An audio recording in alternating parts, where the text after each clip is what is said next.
নমস্কাৰ তো সকলোকে মোৰ ইউটিউব চেনেল ইণ্ডিয়ান কাৰেঞ্চি বা ভাৰতীয় মুদ্ৰা চেনেলটোলৈ স্বাগতম জনালোঁ। তো আজি জানো আহক 1962 চনৰ একটকীয়া মুদ্ৰাৰ বিষয়ে। এয়া মোৰ হাতত দেখা পাইছে 1962 একটকীয়া মুদ্ৰা।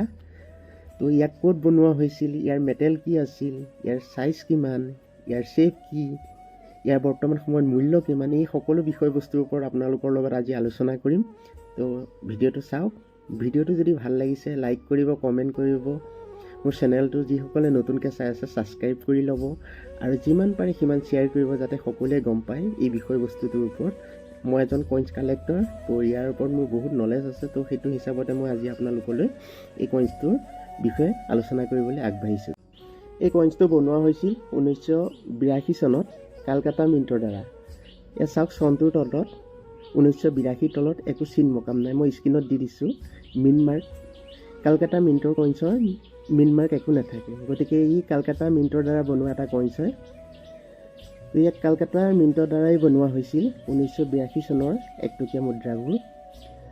তো ইয়াৰ মেটেল আছিল নিকেল আৰু ইয়াৰ বজন আছিল 10 গ্ৰাম। তো এটা কইন্সৰ তাৰমানে ৱেইট আছিল 10 গ্ৰাম, এটা কইন্সৰ ৱেইট 10 গ্ৰাম আছিল।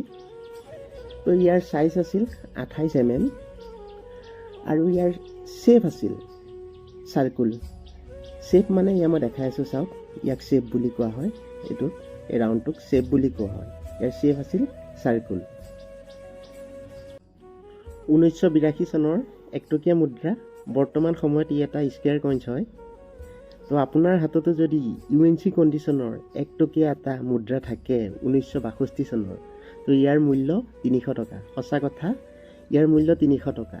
ভাবি চাওক, এটা এটকাৰ মূল্য বৰ্তমান সময়ত 300 টকা। তো আগন্তুক দিনত ইয়াৰ মূল্য আৰু বেছি হ'ব।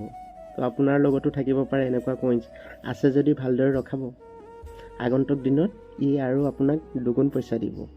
আৰু এটা কথা, আপোনালোকে ক'ৰ পৰা মোৰ ভিডিঅ' চাই আছে কমেণ্ট কৰি নিশ্চয় জনাবলৈ নাপাহৰিব। আগলৈকো কইন্সৰ ওপৰত মোৰ যিমানখিনি নলেজ আছে তাৰ ওপৰত মই নতুন নতুন ভিডিঅ' বনাই যাম। তো আপোনালোকক দেখাম, জনাম কইন্সৰ বৰ্তমান সময়ত ইয়াৰ মূল্য কিমান। তো আজি গম পালে নিশ্চয় যে 1982 চনৰ একটকীয়া এটা বৰ্তমান সময়ত ইয়াৰ মূল্য কিমান। তো মোৰ ভিডিঅ' চাই ভাল লাগিল যদি লাইক কৰিব, কমেণ্ট কৰিব আৰু যিসকলে নতুনকৈ চাই আছে মোৰ চেনেলটো ছাবস্ক্ৰাইব কৰি ল'ব। তো আজিলৈ আহোঁ, নতুন এটা ভিডিঅ'ত আকৌ আপোনালোকক লগ পাম। তো সকলো ভালে থাকক, ধন্যবাদ।